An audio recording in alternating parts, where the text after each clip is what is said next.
Geoffrey Hinton, who was known as the Godfather of AI, stunned Robert Peston with his very short and succinct answer on dealing with declining living standards. That productivity gain may not be fairly distributed among citizens, and it could again simply accrue to a few owners, a few billionaires at the top. How do we make sure that these gains are properly distributed and we get out of this awful slump of stagnating living standards? Socialism. It's just as simple as that, is it? Where you just need proper socialist leadership. Yep. Okay. Okay. Short, but definitely sweet. Lewis, with the use of technology that is replacing jobs via automation, AI is the newest tool that's being used by capital at the behest of workers. Many of us, including the Godfather of AI, are suggesting socialism. I feel like sometimes as leftists, we sometimes kind of go around questions sometimes when it comes to, how do we help society? How do we change society? How do we get out of the system? And sometimes we'll kind of skirt around socialism or the word of it sometimes, right? And people will be like, let's tax the rich, let's create these systems and yada, yada, yada. And we're kind of sometimes almost saying everything but socialism because the word is stigmatized in a way with a lot of people. And we know it can sometimes scare people, but I love this bluntness. I know, obviously, maybe he's read Aaron Bastani's book. I think you have too, right? What's it called again? The Fully Automated Luxury. Yeah, which is very good book. Correct me if I'm wrong. I haven't read it. It's all about kind of what he's what this conversation's about AI and technology getting to the point where they can just do everything. Where what are we going to do with humans? Well, the only way to really do it is to move towards a leftist society in some way. I do think sometimes technologists kind of almost get ahead of themselves in a way. I've noticed this too. Usually the people who are within these projects, whether it's some big flashy AI tech CEO or even someone like this gentleman here, they know what the potential of the technology is, but often every prediction that people have made about technology has not necessarily turned out to what it's been. You can look back at the 90s at the early internet boom. And I know there's this journalist in America called Kara Swisher, and she talks about this all the time. She has literally known and either wrote a book about or included in her books since the 90s almost every tech person that's ever existed that's been somebody, and pretty much every prediction that they make almost just never comes true. And you'll hear people talk about something as simple as, there's this new AI tool and it can read chest x-rays, and this is how much better it does it than an actual doctor. But usually, more often than not, all the information is just coming from those people who are trying to create that product or trying to sell that product, right? It's not necessarily the way it's actually going to be. I feel like we'll see more of what the technology will offer. What I am scared of is that the technology will get too far ahead within a capitalist system to the point where people are suffering for such a long period of time before people finally realize that we need to move towards a new system. Yeah. So, well, I mean, I just want to say, I'm glad it just shows how aligned we are. Your first thought was, I'm so glad he was so blunt, because I was thinking about this and I was saying, look, traditionally, socialists and those on the left have tried to capitulate on issues. They've tried to fill the void that has been left of social democracy, right? We talk about healthcare, but we talk about inequality, we talk about investment, all good policies and good things, but we don't talk about socialism. And I suspect, and I think this is probably true if I'm honest, and I think what Hinton did here was excellent, that as politics becomes not just even more right-wing, but even more extreme, right?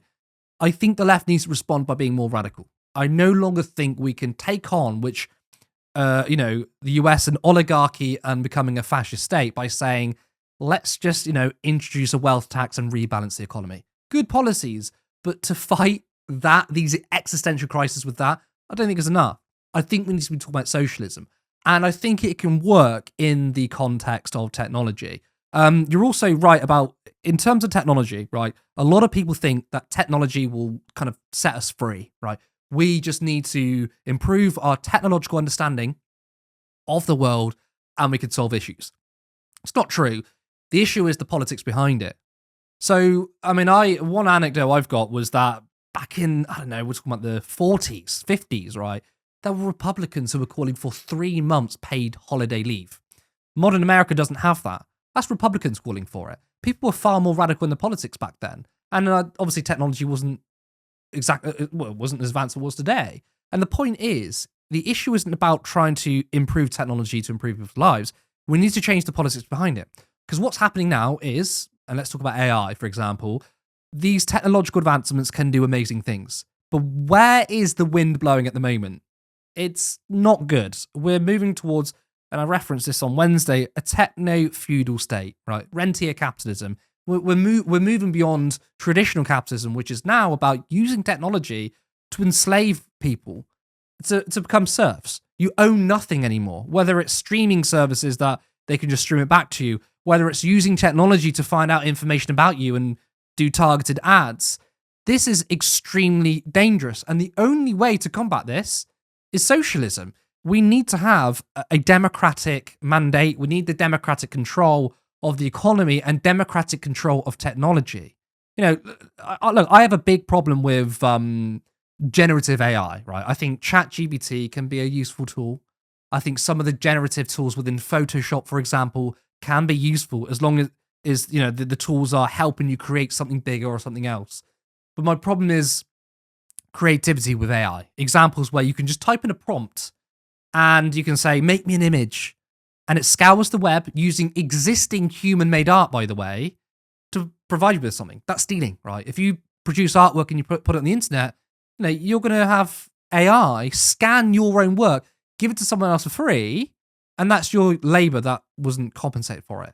So this is a huge problem, isn't it? It's the technology is the issue, but the politics hasn't changed. Yeah, it's definitely the issue. Because I still don't necessarily buy into the idea as well. I think we could say confidently that we could have the technology in the future to create the society that we want, but that doesn't necessarily mean it's going to happen, right? Right now, we technically do have a system where we could still fix everything in theory, right? We know its faults and we know why we don't apply the system in the way that we could to fix all the problems that we have, because right now we know that the capitalists at the top, right? And I'm talking about obviously again the wealthy and the richest, right? We know that people like everyone from Elon Musk to Bezos to the richest people in this country, they can see the world literally dying, right? They can see the suffering, they can see the inequality, they can see that the system is benefiting them and we're all suffering. But for their capitalist world to continue, they should be incentivized, in theory, under the theory of capitalism, right? That they should be incentivized to fix that system so they can continue to exist. But they're not. They're continuing on this self-destructive path because they're incapable of changing the system that benefits them, despite the fact it's the thing that's ultimately going to destroy us all. So this idea that if we just had the technology, that ultimately we'd be able to then create the system that we wanted is also faulty based off of that same logic, because right now we have a system where we could fix everything, but there are parts of the system that doesn't allow us to do that. So yeah, that's a bit pessimistic, I know, but that's the reality of what I see, because the people that we're relying on to create these technologies are the worst people in the world. It's socialism or barbarism. Look, I think when we talk about capitalism as socialist, as a Marxist myself, I won't even consider myself an anti-capitalist. I'm a post-capitalist, because it's not about trying to destroy capitalism. It's about understanding that capitalism is on its way out. For a lot of things, that capitalism was necessary for the Industrial Revolution. That doesn't mean that people weren't exploited. Of course they were. But as Marx says, basically capitalism was the next step after feudalism, and socialism is just the natural step after capitalism. And this is the point. It's like it's hard to communicate that, but it's not like saying we need to rip down capitalism because it's a bad system. We need to say, basically, capitalism, whether we like it or not, is going away. The thing is, though, what replaces it is the question. It's not about destroying capitalism. It's about what are we going to replace it with. And currently, we are on our way to a techno-feudal system where you own nothing and markets are no longer providing goods and services, but you're being provided with rent. And you're seeing that. And AI and the technological advancement is only going to do that even more. Because we're now going to be renting us, not just renting ourselves, but anything we need is going to have to be purchased, and you don't even get to own it. So that's why we kind of need to basically say it is socialism or barbarism. We need to be looking at economies which have democratic control, and AI should have a democratic mandate.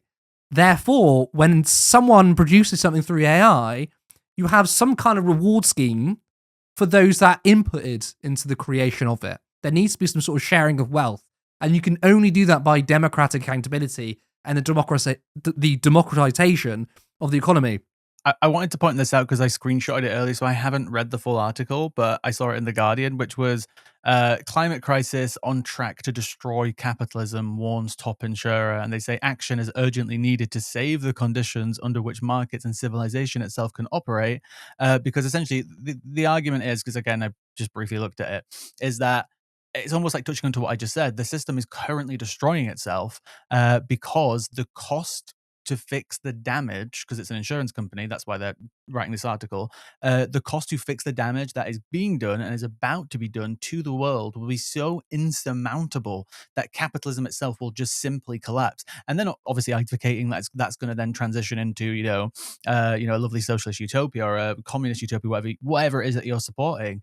Because at that point, the amount of damage that's going to be done might not be even a world worth saving, which sounds very pessimistic, which is why we need to urgently support what we believe in and advocate for it and organize. Because if we get to that point where capitalism collapses under the idea of an environmental crisis that is so insurmountable that it will be simply unfathomable to fix the situation, it might be too late for all of us. And again, I'm not being, doom and gloom, like apocalyptic. I'm just being, honest and serious. This is where we're at. So we need to, light our asses on fire. Everyone who's watching this needs to feel the fire too. And we really, really need to push this more. And there are so many things that we can do towards it. Well, I swear this is not a plug for TL in any way. But one issue that we have, and I saw this as well in another article the other day, that because the world is so depressing right now, and yes, talking about mental health is a good thing and people being aware of it, but people have unfortunately taken the idea of like, I need to take care of myself because of my mental health, and the amount of people now just switching off from news as the world descends into fascism, as the world descends into all of these crazy right-wing culture wars that they've won, they are turning off because of the genocide in Gaza, because of the environment, because of climate change. So what do we do to reach these people if they're just simply switching off? And that's probably the biggest battle, and that needs to be the first one. We need to get people engaged. I mean, I think you're going to see more and more people, this guy in insurance or the captains of industry, for want of a better term, they are going to start understanding, even though these are people who benefit from the system of capitalism, are going to start seeing the contradictions of the system. And that is how really we transition from different systems. How do we get from feudalism to capitalism? Because feudalism could not sustain itself under its own system. It was essentially, there were far more emerging markets. I mean, markets have always existed in some form, but there were more emerging markets under feudalism. And basically, the elites within feudalism were starting to be held back because they realized if we can try and basically increase the influence of markets and capital, we'll become richer. And and feudalism was essentially holding countries back, was stopping countries from becoming wealthier. And that is why we transitioned to capitalism, because then capitalism then sort of turbocharged, for again, late stage capitalism anyway, the Industrial Revolution. Again, there were things about capitalism which were necessary, but now we're at a point where capitalism is falling under its own weight.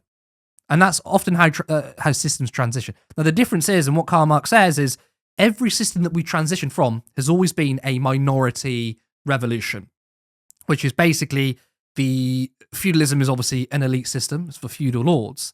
But the merchants who kind of rebelled against the system, what we now call as capitalists, they're hardly working class people, ordinary people. They were also elite. So we transitioned from one elite system to another. This is the first point in history, and which is why Marx stresses this so much, is the first opportunity in history where it's a majority revolution, where we can actually transition from capitalism, but not to another elite system, but for a system that is majority rule, which is the working class. And that is why socialism is about democracy. It's essentially, there's no other way. We have to get all leftists on board and say we need to be more radical. And that doesn't mean we start then having every conversation starting with communism, and if you're not a communism, get out of my space. No, there's obviously room for trying to convince people. But really, our politics needs to develop with the times. The right and the far right have developed their politics. I mean, a lot of the right wing has become even more extreme, and the left needs to do the same. We of course need to defend nationalisation, increasing the minimum wage, supporting unions. We need to support that, but I think we're not going to be up to the task if we're just pushing milquetoast social democracy. What's the point in supporting milquetoast social democracy when capitalism is literally collapsing around our eyes. There will be no social democracy because capitalism won't be here to stay. Support independent media, support social justice that's there on social media. Thank you. Turn left.